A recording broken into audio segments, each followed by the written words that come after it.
The unbearable wait for Need for Speed Unbound is becoming tolerable because of its weekly drops. And this time around, Drop 2 has come out and there's a lot of exciting news, updates, and gimmicks to cover.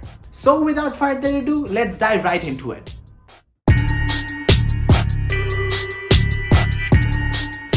Pretty sure most of y'all have already watched the gameplay trailer a bunch of times, so let's get started with something that you have missed. So there were 8 different locations that were shown in the gameplay, and my friend Jason again did the God's work and mapped out all the areas on the map. At the bottom right of the map is the Colossus and the OG parts of the map. Thirdly, off the grids, inner city circuit, road tripping, Underwood Gardens are at the top right of the map, and they definitely did put a lot of emphasis on this part, and why would they not? It looks incredible. Finally, the last 2. The long climb, it's at the top left corner of the map, and ending the locations with Cyril Heights, which was at the center. So with all these, we get a glimpse of how the world is shaped up in Need for Speed Unbound.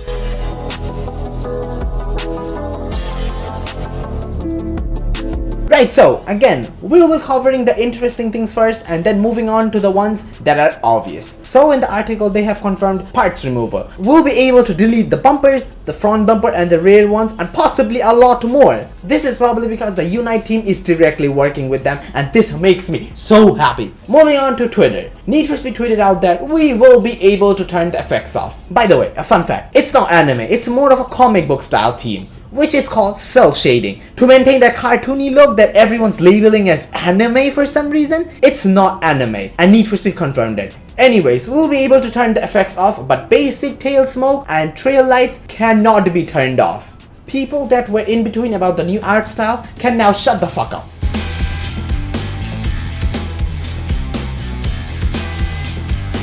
So for the first 2 scenes of the trailer, we can see the potential use of the new photo mode. I hope they add a bunch of new features to the photo mode of this game. My friend Zakinbai also made a concept a while back about the new photo mode like this. Hopefully they get inspired from this or just generally add new features because the Unite team is directly working with that. So expecting a lot of improvements to the new photo mode. Another thing that we can spot here is the car show advert. Throughout the trailer we see multiple shots of the Sylvia having a bucket seat. So probably a new customization option. And on this frame, we can see aftermarket steering wheel. Not just that, aftermarket gauge pods in the center stack as well. It's like the GTA customizations, but done right. The headlight customization is gnarly. This is our first look at the animated character. Is it just me or does he look like a resurrected Michael Jackson?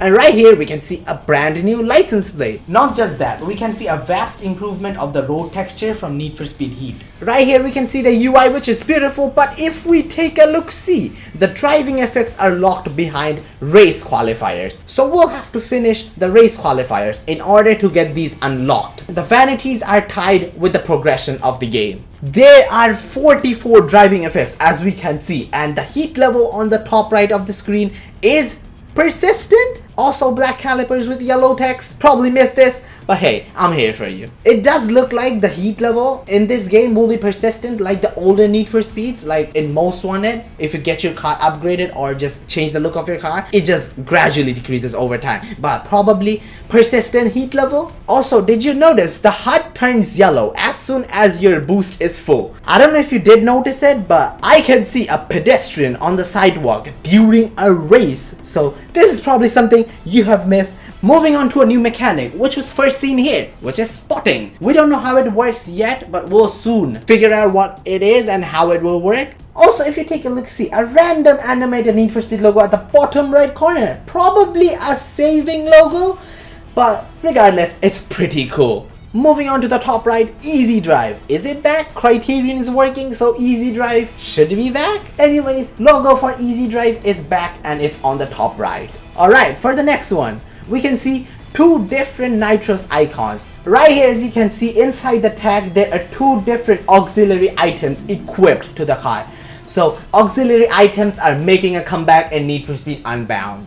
Alright, moving on. Bets. It was mentioned in the articles that you can place bets against racers. This is how it's gonna look in the new UI when you place bets before starting a race. Also, as we can see, the rival racers have a PC icon next to them.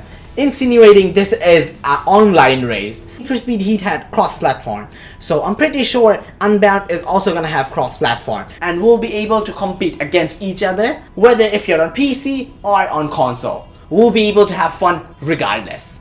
Moving on to the Colossus event, we are at 4 minutes and 22 seconds and 57% into the race. This is a huge race! The full race would take around 8 minutes. And is this race a full loop around the map? We don't know, but possibly. We now have classes like in Forza. The car starts off as a class B, but as it gets upgraded, the rating goes up to class S. This hints towards a class system. It was mentioned in the article that we have a similar banking system like in Need for Speed Heat. The red one is the unbanked money and the green one is the banked money. This is pretty self-explanatory and it will probably work just as Need for Speed Heat, but in terms of the rep, it will just be exchanged with money. But can we take a second to appreciate the gauge and how far it has come from the development stage? Neo Noisebomb from Twitter tweeted this out on the August of 2020. The gauge used to look like this. And after that, on June 2021, it used to look like this. And after that, a video was leaked in April 2020 and the gauge used to look like this, which was pretty close to this one. But now we have the final form of the gauge. The gauge looks perfect and I have nothing to complain. That's all we have gotten from Drop 2. Let me know in the comment sections if you have any sort of speculations that you would like to share. And also stay tuned because I'll be covering anything and everything as far as Need for Speed Unbound goes. Follow me on Twitter and Instagram for instant updates, and that's gonna be pretty much it for me. It's been your boy GaZi, and I'll see you guys in the next one.